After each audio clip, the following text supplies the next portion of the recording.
50 लाखांची रोकड दुचाकीवरून घेऊन जाणाऱ्या दोघांना पोलिसांनी अटक केली आहे। छत्रपती संभाजीनगर शहरातील सिल्लेखाना चौकात ही कारवाई करण्यात आली असून पोलीस चौकशी करत आहे। छत्रपती संभाजीनगर शहरातील सिल्लेखाना चौकात दोन व्यक्ती दुचाकीवरून काही रोकड वाहतूक करत असल्याची माहिती सहाय्यक पोलीस आयुक्त संपत शिंदे यांना मिळाली आणि त्यानंतर संपत शिंदे यांनी सिल्लेखाना चौकात सापळा लावत दोन आरोपींना ताब्यात घेतले आहे। अर्जुन भास्कर मुंडलिक आणि सिद्धेश्वर अर्जुन मुंडलिक असं अटक करण्यात आलेल्या आरोपींचे नावे असून दुचाकीसह त्यांच्या ताब्यातून 50 लाखांची रोकड जप्त करण्यात आली आहे। ही रोकड कुठून आणि कशासाठी आली याचा तपास पोलीस करत आहे। मी DCP झोन 1 नितीन बगाटे।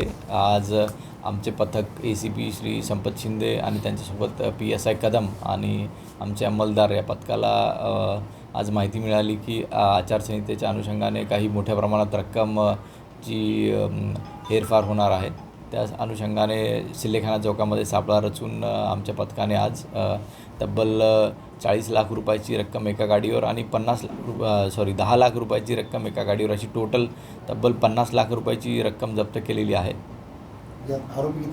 या दोन आरोपी आम्ही ताब्यात घेतलेले आहे आणि पुढील कायदेशीर कारवाई आम्ही करत आहोत।